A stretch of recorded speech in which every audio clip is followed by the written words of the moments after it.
Hi everyone, it's Kristen. So today we're talking about Dazzler 18, and as we saw at the very end of Dazzler 17, Absorbing Man is looking for her. So, this is kind of fun. It starts with Dazzler having a jam session with the Fantastic Four. Well, just Johnny playing the guitar and Thing playing the sax. And of course, Reed's too busy with his work to have any fun. And Sue, she's not there. So, yeah. So, and Reed's like, okay, enough fun. And Johnny is like, how would you know? You never have fun. Which he has a point.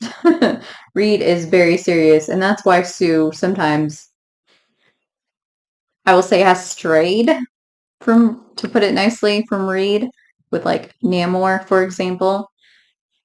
Anyway, but that's just who Reed is. He's super serious, like dull, concerned mostly with his work.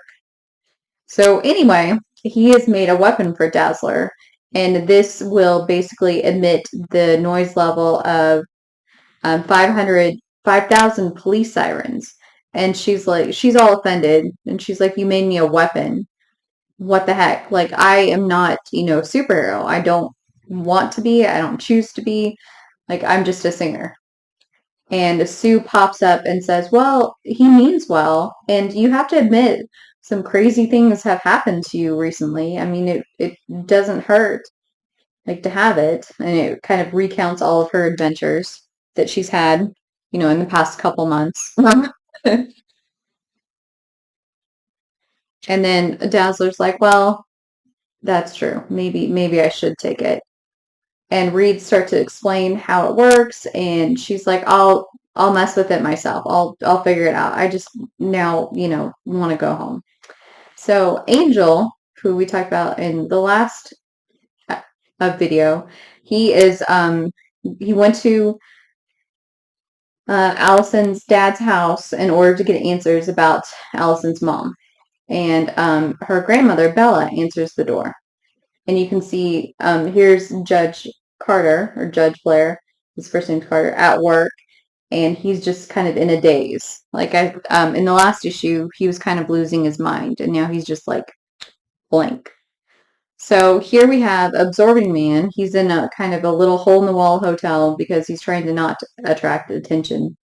And he recounts his last adventure and why he wants revenge against the Avengers, and that's why he's in town. So they took his ball and chain, and they, basically like he doesn't want to fight them, but they wouldn't leave him alone. So to escape, he finally absorbed like the properties of water and like drifted away. But it was super hard to like maintain himself as water. And so he ended up on Easter Island where the Hulk happened to be. And so he tried to absorb all of the properties of the island in order to fight Hulk. And in the process of in like mid transformation, he Hulk sucker punched him, and so he ended up in the ocean, like in a coma. And so he just was laying there like as a living island for who knows how long. Because when he first got to Easter Island, he had lost his memory because it was so hard to hold on to himself being water. So he eventually remembered, and then battled with the Hulk. And so some natives found him, and they thought, oh, okay, cool, a new island, and they started a fire on him, and that woke him up. And they treated him like a god. They thought like he really was a god, and they treated him as such. And if anyone like questioned him, of course, he'd just turn into stone and destroy them. But he got bored with that, so he made his way back to the States. And this is where, Dazzler comes in. Because he saw this piece that Harry put out that Dazzler is really good friends with the Avengers. And so if the Avengers think she's great, then everyone should think she's great. So he was going to basically kind of track her down and use her as a hostage since she's so close with the Avengers. So Dazzler's hanging out with Vanessa, who she met, doing background vocals, sorry, for Bruce Harris. And Vanessa mentioned she has a new voice teacher who's really great. And then we see Ken and Allison on a date at Yankee Stadium catching a ball game. And it mentions, okay, as a Texan, I read this and thought, ha, it's April and there's a early April, only the dyed-in-the-wool home team fans braved the chill Bronx air for tonight's game. And I'm thinking April, wow.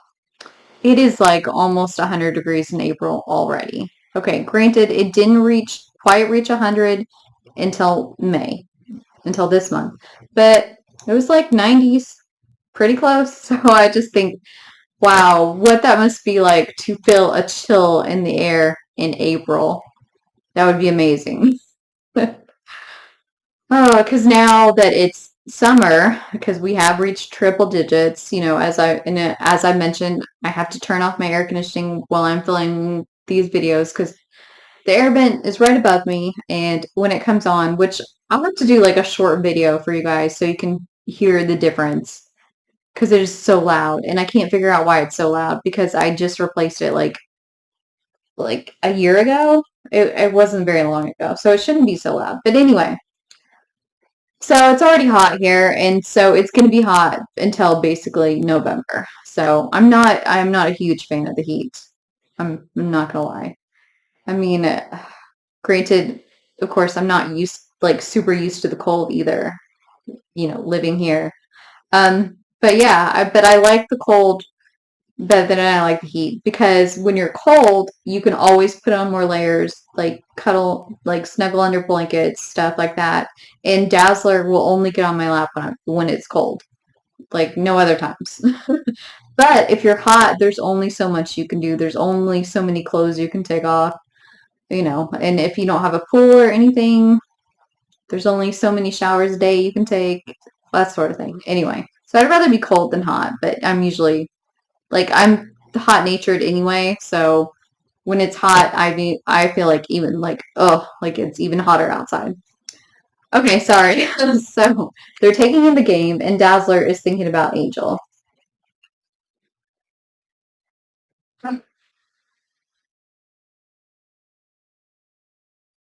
And basically, even though she kissed Angel, she kisses Ken, like, because she did send Angel away and says, no, this isn't going to work.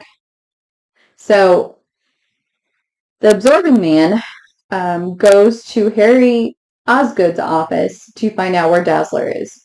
And Lance, being the the coward and kind of wimp that he is, gives that information up right away. She has a gig, and so he tells him where to find her. So she's at the Spearmint Club.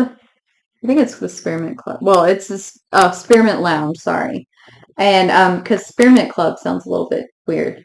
Anyway, so she's there doing a gig. She of course puts her all into it, and she thinks now of all times, which this is not a good idea. I don't know why she thought it was a good idea. Of all times to test out the new weapon, because that's what Reed called it, test out the new weapon that Reed gave her. Like, because she thought later, oh, I can use this in my act. It'll add an even, greater dimension to my act. Anyway, so she turns it on and it's just like overpowering her, and she almost like blinds literally everyone in the audience. So she quickly turns it off because everyone's panicking, and she's like, I'm sorry, there was a problem with my special equipment, special effects equipment. The wires got crossed. Yeah, sorry about that. Like, if anyone wants a refund, they can have a refund. And the manager of the lounge says, if anyone asks for a refund, it's coming out of your pay.